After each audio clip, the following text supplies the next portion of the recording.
El libro de Proverbios. La palabra proverbio típicamente se refiere a un dicho corto e ingenioso que ofrece algún tipo de sabiduría, y este libro contiene muchos de ellos, pero casi todos están en la sección central del libro, en los capítulos del 10 al 29.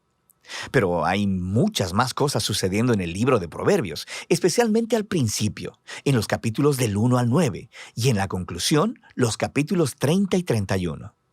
El libro ha sido diseñado con una introducción, el capítulo 1, versículos 1 al 9, y lo primero es que enlaza este libro con el rey Salomón. Ahora, recuerda la historia de Primera de Reyes capítulo 3. Salomón había pedido sabiduría a Dios para guiar bien a Israel. Así que Salomón llegó a ser conocido como el hombre más sabio del mundo antiguo. Y se nos dice en Primera de Reyes capítulo 4 que él escribió miles de proverbios y poemas y que recolectó conocimientos sobre plantas y animales. De manera que Salomón era como la fuente de la literatura de sabiduría de Israel. Así que, aunque no todo el material de este libro fue escrito por él personalmente, él es donde se inició la tradición de sabiduría de Israel. La introducción dice que al leer este libro, tú también puedes obtener sabiduría. Ahora, para la mayoría de nosotros, sabiduría significa conocimiento, pero la palabra hebrea hokmah significa mucho más que actividad mental. También se refiere a la acción, así que piensa en los conceptos de habilidad o de conocimiento aplicado. Esta es la razón por la que en el libro de Éxodo, en el capítulo 31, se decía que en Israel eran los artistas y artesanos los que tenían hokmah. Así que el propósito de este libro es ayudarte a desarrollar una serie de habilidades prácticas para vivir bien en el mundo de Dios.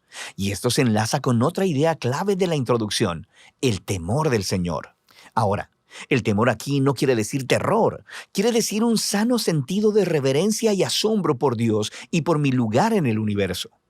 Es una mentalidad moral que reconoce que no soy Dios y que no puedo definir por mí mismo el bien y el mal, o lo correcto y lo incorrecto. Más bien, necesito humillarme delante de Dios y adoptar la definición de Dios del bien y el mal, incluso cuando sea inconveniente para mí. Ahora, esta introducción nos lleva a la primera sección principal del libro, los capítulos del 1 al 9, los que tampoco contienen proverbios cortos de solo una línea. Más bien, lo que encontramos aquí son 10 discursos de padre a hijo sobre cómo el hijo debería escuchar la sabiduría y cultivar el temor del Señor y vivir de acuerdo a este temor. Lo que significa una vida de virtud, integridad y generosidad que conduce al éxito y a la paz. El padre también le advierte a su hijo sobre las decisiones insensatas, malvadas y estúpidas que engendrarán egoísmo y orgullo, llevándolo a la ruina y a la vergüenza. De manera que el hijo debería hacer de la búsqueda de la sabiduría y del temor del Señor la meta principal de su vida, y esta manera de pensar constituye la lógica moral de todo este libro. Ahora, estos discursos del Padre también nos dan una pista sobre lo que es la literatura bíblica de sabiduría y cómo se diferencia de otras partes de la Biblia. Estos libros exploran cómo vivir bien en el mundo de Dios, pero la sabiduría no es lo mismo que la ley que Moisés entregó a Israel en el monte Sinaí. Y no es lo mismo que la profecía, que es el discurso divino de Dios a su pueblo. Más bien, la literatura de sabiduría contiene el entendimiento del pueblo de Dios, acumulado por generaciones, sobre cómo vivir de manera que honre a Dios y a los demás. Entonces, a través del libro de Proverbios, estas palabras humanas sobre la sabiduría se han reunido como palabra y sabiduría de Dios para su pueblo, lo cual se conecta con la otra cosa que encuentras en los capítulos del 1 al 9. Hay 4 poemas de la señora Sabiduría. Aquí la sabiduría ha sido poéticamente personificada como una mujer que llama a la humanidad a prestarle atención y a buscarla. La sabiduría dice que está entretejida en el tejido del universo. Así que, donde sea que veas a personas tomando decisiones sabias, ellos están utilizándola. Así que cuando ves a alguien siendo generoso, sexualmente íntegro o defendiendo la justicia, están apoyándose en la sabiduría. Estos poemas de la señora Sabiduría son una manera creativa y poética de exponer la idea de que vivimos en el universo moral de Dios y que la bondad y la justicia son realidades objetivas que ignoramos a nuestro propio riesgo. Así que temer al Señor viviendo sabiamente es vivir conforme a la naturaleza del universo. Ahora, unidos, estos dos grupos de discursos, del Padre y de la Señora Sabiduría, hacen una poderosa declaración acerca de este libro, que no estás simplemente leyendo buenos consejos, estás leyendo la mismísima invitación de Dios a aprender sabiduría proveniente de las anteriores generaciones. Así que en la siguiente sección del libro, los capítulos del 10 al 29, encontramos cientos de proverbios antiguos, y ellos aplican la sabiduría y el temor del Señor a cada tema de la vida que pudieras imaginarte. Familia, trabajo, vecindario, amistad, sexo, matrimonio, dinero, ira, perdón, alcohol, deudas y todo lo demás. Y están filtrados a través del sistema de valores de Proverbios del 1 al 9.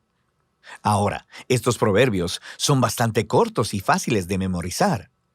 Y, de hecho, esta sección del libro se supone que sea una obra de referencia a la que regreses una y otra vez a través de los años, lo cual hace que surjan algunos temas importantes para aprender sobre cómo leer estos proverbios.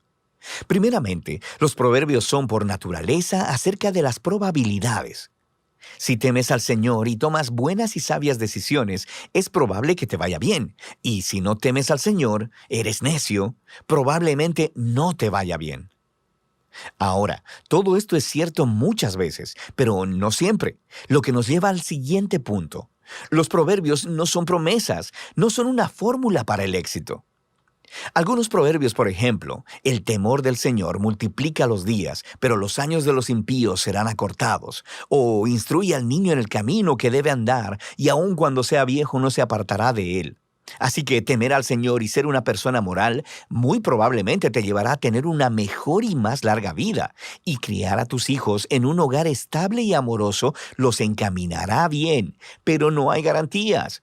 Muchas cosas en el mundo pueden ir, y de hecho, van mal.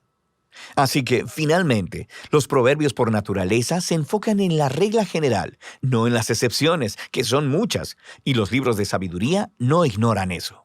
Las excepciones son sobre lo que tratan los otros libros de sabiduría, Job y Eclesiastés. Y en conjunto, estos libros reconocen que la vida es demasiado compleja para fórmulas simples, y por ello necesitamos todos los libros de sabiduría para poder tener una perspectiva más amplia. Esto nos lleva a la sección final del libro, dos grandes colecciones de poemas. Primero, tenemos los poemas de un hombre llamado Agur, que comienza reconociendo su propia ignorancia e insensatez y su gran necesidad de la sabiduría de Dios. Y luego, Agur descubre que la sabiduría divina le ha sido dada en las Escrituras, las cuales le enseñan cómo vivir bien. Así que Agur se nos presenta como un lector modelo del libro de Proverbios, alguien que siempre está abierto a escuchar la sabiduría de Dios por medio de las Escrituras. Los poemas finales están conectados a un hombre llamado Lemuel, quien es un rey no israelita, y él transmite la sabiduría que le fue dada por su madre. Es una guía para ser un líder sabio y justo. Y luego, el poema final es un acróstico o un poema alfabético en el que cada línea comienza con una nueva letra del alfabeto hebreo. Y el poema entero es la mujer de carácter noble.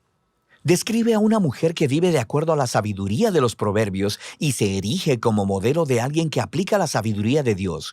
Y luego lo traduce en decisiones prácticas de la vida diaria, en el trabajo, en casa, en su familia y en su comunidad.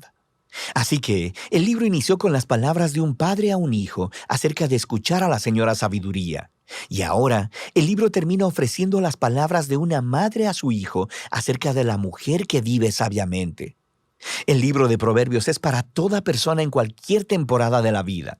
Es una guía para vivir bien y con sabiduría en el mundo bueno de Dios. Y de eso trata el libro de Proverbios.